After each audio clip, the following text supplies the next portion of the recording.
Good afternoon. Good afternoon. That is a unbelievably warm welcome. It is wonderful to see so many patriots here who carry the torch of freedom forward. Thank you all for being here. It was great. I heard Tony say too. I was glad. It sounded like there were a few more Marines than Army guys here. But I am so privileged to have the opportunity to be here. There were some folks who didn't want me to come here today. I don't know if any of you read about that. But it seems to me only natural that an American Secretary of State would come to talk to you about America's values and interests. And I know that religious freedom is important to each of you, and it's important for me to be here today to talk to you. Thanks, Tony, for your kind introduction and for the opportunity to speak here today.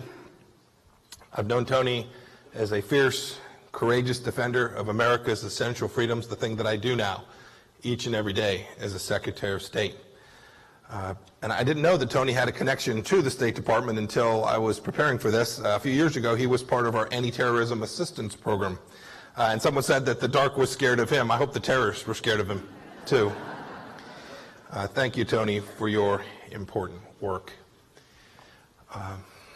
This State Department, under President Trump, is fighting to make sure that American citizens and American interests come first in our foreign policy.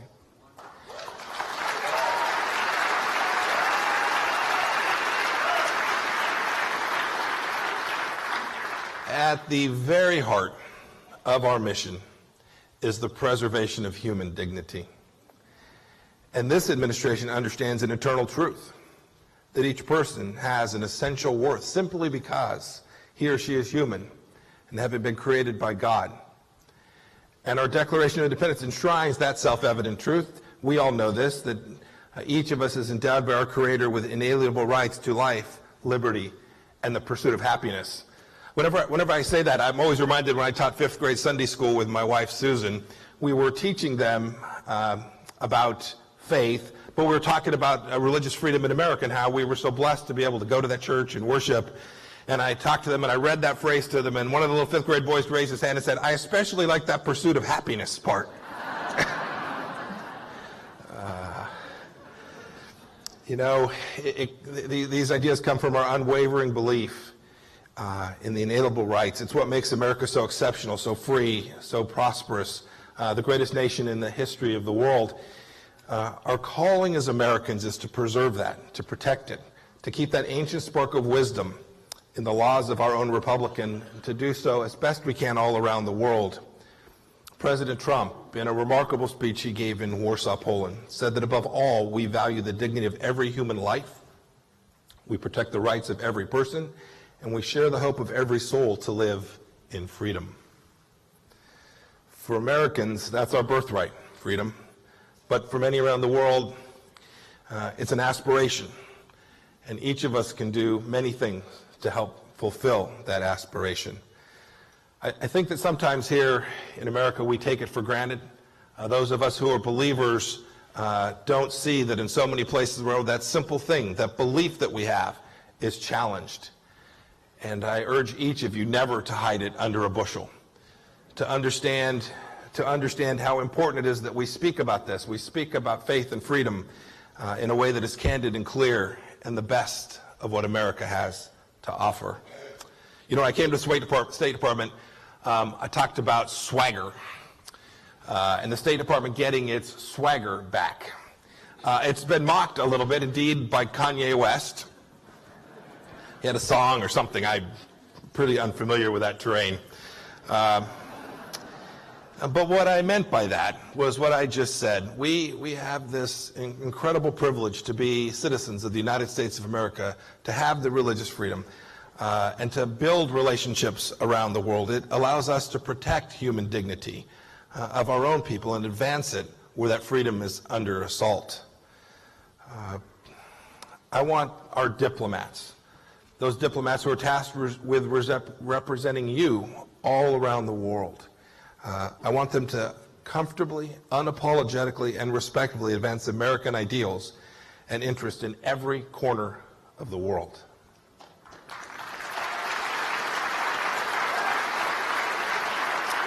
And you should know that because we believe these principles are worth living by, we proudly raise our banner of self-government, freedom, and human dignity all across the world. We'll never accept a diminished role for America on the global stage. We're going to lead from the front.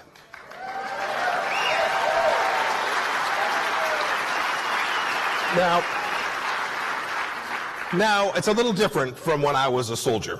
I'm now a diplomat. I think you can see the change already. Yes, you laughed just exactly right there. My team, my diplomatic team, has responsibility on a couple of fronts. I want to talk to you about them. First is we need to make sure that America prospers here at home. So the work that we do abroad should be designed to support President Trump's efforts to make sure that America's economy is strong. We all know that human dignity depends on work, and the opportunity to work is something that the State Department has a role in, to bring people to America, to invest, to help create and grow this remarkable economy that is ours here in the United States. The Trump administration fights for jobs at home because we know that the ability of every man and woman to put their hand to labor is not just a matter for their pocketbooks. It's about human dignity and pride. We also know, and this is what I want to focus on today, that we are ensuring human dignity by advancing one of our most cherished and indispensable liberties. It's enshrined in the First Amendment. It is our religious freedom. Since the earliest days of his presidency, President Trump has directed all of us in his administration to advance and defend religious freedom at home and abroad, because religious freedom is a universal, a God-given right to which all people are entitled.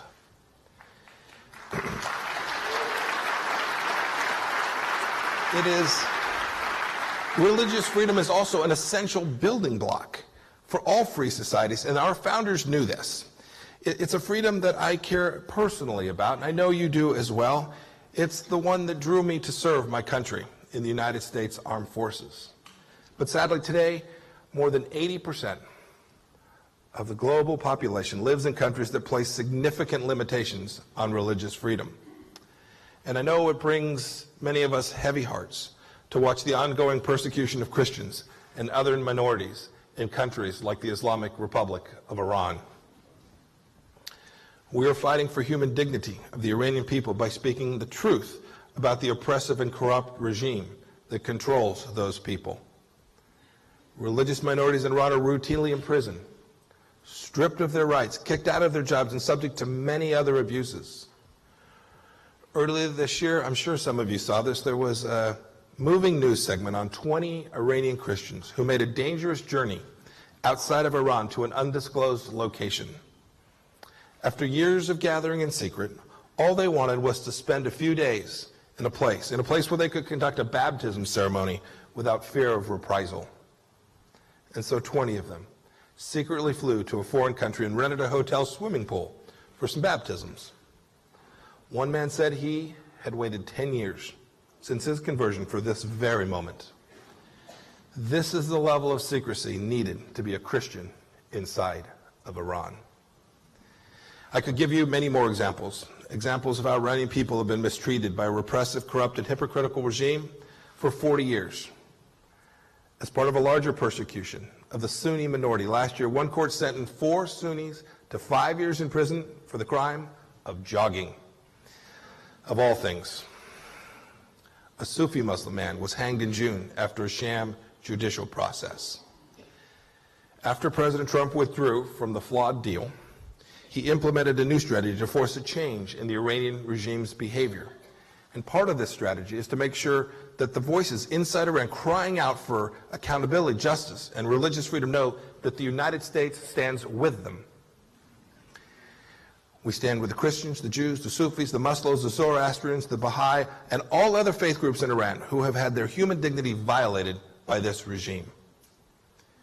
We know the importance of God-given right of all people to worship according to their conscience. You know, another example is in China. Hundreds of thousands and possibly millions of Uyghurs are held against their will in so-called re-education camps, where they're forced to endure severe political indoctrination and other awful abuses. Their religious beliefs are decimated. And we're concerned, too, about the intense new government crackdown on Christians in China, which includes heinous actions like closing churches, burning Bibles, and ordering followers to sign papers renouncing their faith. You know, one of the most important things I think I can do in my role as Secretary of State is to speak to these issues. Tony referred to the first ever religious freedom ministerial that we held at the State Department. Now, if you're like me, you don't know what a ministerial is. 2 years ago, I probably could not have told you. Let me try it this way. When I was a deacon at my church back home, if we were trying to confront a problem, we held a meeting. That's what, it's just a meeting. But it was an important meeting. It was a meeting where representatives from over 80 countries attended a unique event to stand with the United States in our cause of defending the rights of all individuals to worship how they choose and to believe what and how they want. We let the world know that religious freedom mattered and that it is a fundamental human right, and the United States would expect them to honor that.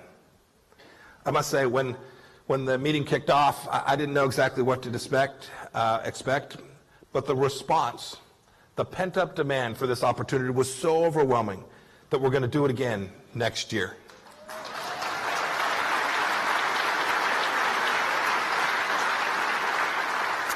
I hope it'll become a tradition that is honored by decades of happening, and I hope to attend the 30th, 40th, and 50th ministerial.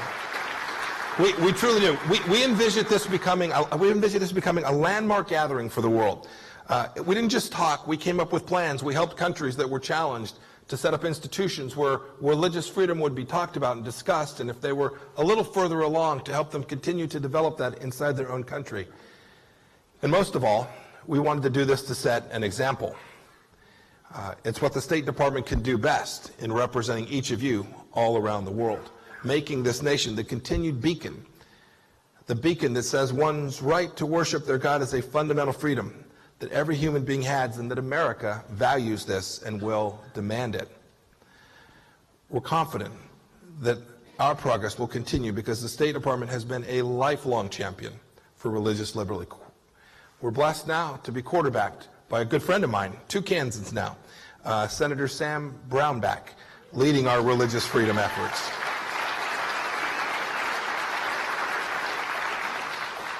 As I close today, a couple thoughts.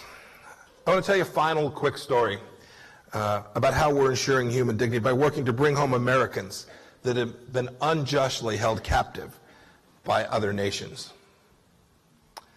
Far and away, the greatest highlight to date of my job as Secretary of State was bringing home 3 Americans from captivity in North Korea.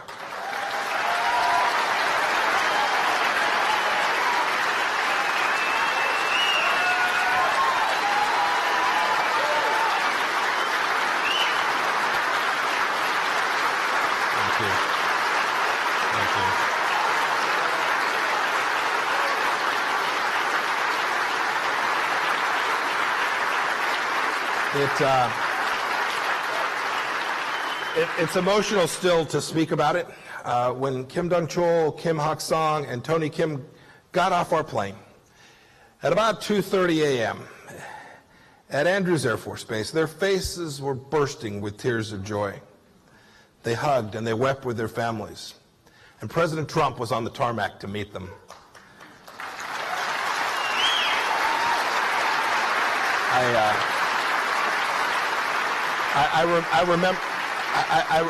I remember the trip well. I remember my hope and my prayers that we would be able to deliver these people home. And when they arrived at the airport, I was already aboard the plane, and I saw them get out of the vehicle, and they could walk, and they appeared to be in reasonably good health.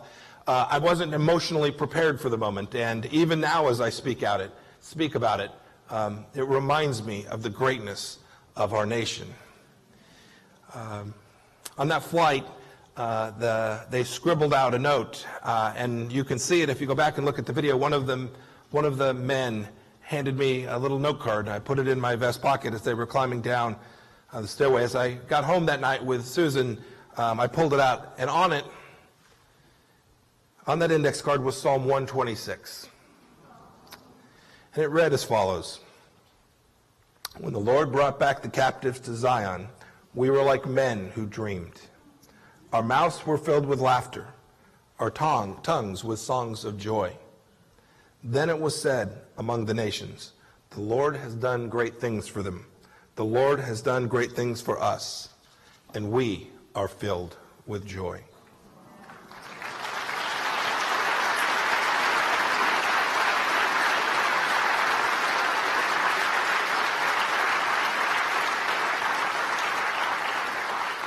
Even as we sit here today in this beautiful hall, there are thousands of Christians and people of other faiths in North Korea and around the world, like Kim Dong-chol, who are praying for deliverance from captivity and from fear of persecution.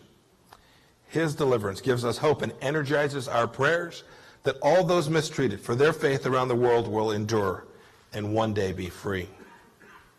His story fuels the Trump administration's commitment to protect human dignity by ensuring that all those with the fire faith in their hearts to be able to exercise their God-given rights. There's another man you've likely heard of, Pastor Brunson. Let me say right now here, we are sparing no effort to return Pastor Brunson home to the United States. The work is important. The work is important. He has been wrongly held, and his proper place is to be able to return here to once again practice his faith in our great nation. Know this, President Trump will never forget about our own, and that is one of the greatest American values of all.